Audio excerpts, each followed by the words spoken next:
శ్రీకాళహస్తిలో హైడ్రా తరహా చర్యలతో రాజకీయ ప్రత్యర్థులను హడలెత్తిస్తున్నారు ఎమ్మెల్యే బొజ్జల సుధీర్ రెడ్డి. స్వర్ణముఖి నది ఒడ్డున ఉన్న హోటల్ అక్రమ నిర్మాణం తొలగింపు దుమారం రేపింది. జేసీబీ అడ్డుపెట్టి రచ్చ చేసిన మాజీ ఎమ్మెల్యే మధుసూదన్ రెడ్డిపై కేసు నమోదు చేయడం శ్రీకాళహస్తిలో పొలిటికల్ హీట్ రాజేసింది. ఇంతకీ టెంపుల్ టౌన్ లోకి హైడ్రా ఎందుకు వచ్చింది? కూల్చివేతల వెనుక కథ ఏంటి?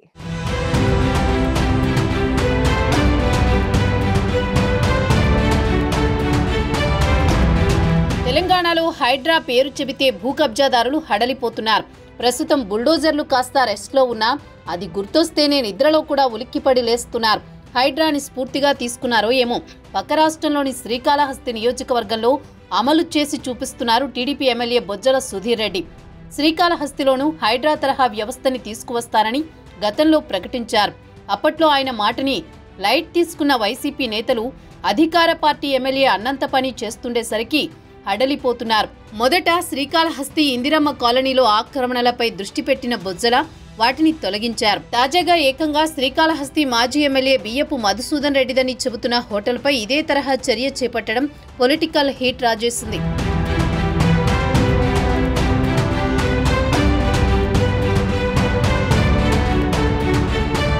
శ్రీకాళహస్తి ఆలయం పక్కనే ఉన్న స్వర్ణముఖి నది ఒడ్డున రివర్ వ్యూ పేరుతో వైసీపీ హయాంలో హోటల్ని నిర్మించారు. ఆ హోటల్ బియ్యపు మధుసూదన్ రెడ్డి బినామీదన్న ప్రచారం కూడా ఉంది. ఎమ్మెల్యేగా ఉన్న సమయంలో ఎక్కువగా మధుసూదన్ రెడ్డి ఆ హోటల్లోనే గడిపేవారు. అయితే సరిగ్గా నది ఒడ్డున బఫర్ జోన్లో ఉండడంతో ప్రభుత్వం మారగానే రెవెన్యూ సిబ్బంది యాక్షన్లోకి దిగిపోయారు. ముందు రోజు రాత్రి నోటీస్ ఇచ్చి మరుసటి రోజు ఉదయం ప్రహరీ కూల్చేశారు. సమాచారం అందుకున్న బియ్యపు మధుసూదన్ రెడ్డి హుటాహుటిన అక్కడికి చేరుకుని రచ్చ చేశారు. రెవెన్యూ సిబ్బందిపై రంకెలేస్తూ జేసీబీలను అడ్డుకున్నారు. ఈ సందర్భంగా ఆయన చేసిన వ్యాఖ్యలు తీవ్ర దుమారం రేపాయి. అధికారుల ఫిర్యాదుతో పోలీసులు కేసు నమోదు చేయడంతో అజ్ఞాతంలోకి వెళ్లిపోయారు మాజీ ఎమ్మెల్యే బియ్యపు.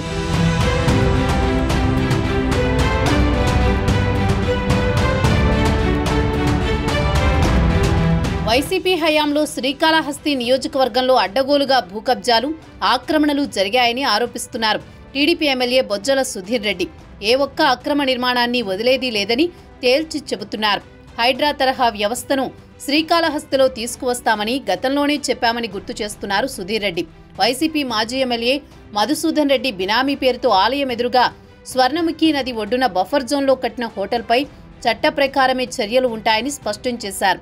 ఇది శాంపిల్ మాత్రమేనని, మున్ముందు వైసీపీ నేతల అక్రమ నిర్మాణాలన్నీ తొలగిస్తామని హెచ్చరించారు.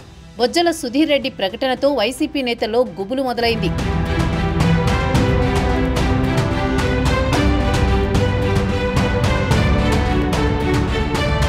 ఎన్నికల్లో ఘోర పరాజయం తర్వాత కొంతకాలం సైలెంట్గా ఉన్న మధుసూదన్ రెడ్డి, ఇతర వైసీపీ నేతలు ఈ మధ్య మళ్లీ పార్టీ కార్యక్రమాల్లో చురుగ్గా పాల్గొంటున్నారు. ఇప్పుడు కూల్చివేతకు అడ్డుపడ్డ ఘటనలో మాజీ ఎమ్మెల్యేపై కేసు నమోదు చేయడంతో వైసీపీ నేతల్లో ఆందోళన మొదలైనట్టు చెబుతున్నారు. బొజ్జల సుధీర్ రెడ్డి దూకుడుతో ఆయన్ని మంచి చేసుకునేందుకు కొందరు వైసీపీ నేతలు ప్రయత్నాలు మొదలుపెట్టారు. ఎమ్మెల్యే ఒప్పుకుంటే టీడీపీలో చేరేందుకు కొందరు సిద్ధమవుతున్నారు. అయితే వైసీపీ నుంచి చేరికలను టీడీపీ క్యాడర్ వ్యతిరేకిస్తుండటంతో ఏం చేయాలో పాలుపోని పరిస్థితి ఏర్పడినట్టు చెబుతున్నారు. దీనికి తోడు వైసీపీలో ఉంటే కేసులు తప్పవని భావిస్తుండటంతో టీడీపీలో చేరేందుకు ప్రయత్నాలు కంటిన్యూ చేస్తున్నారు. మొత్తం మీద ఎమ్మెల్యే బొజ్జల సుధీర్ రెడ్డి దూకుడుతో వైసీపీ క్యాడర్కి ఇబ్బందులు తప్పడం లేదు. దీంతో వైసీపీలో కొనసాగాలో లేదో తేల్చుకోలేక సతమతమవుతున్నారు.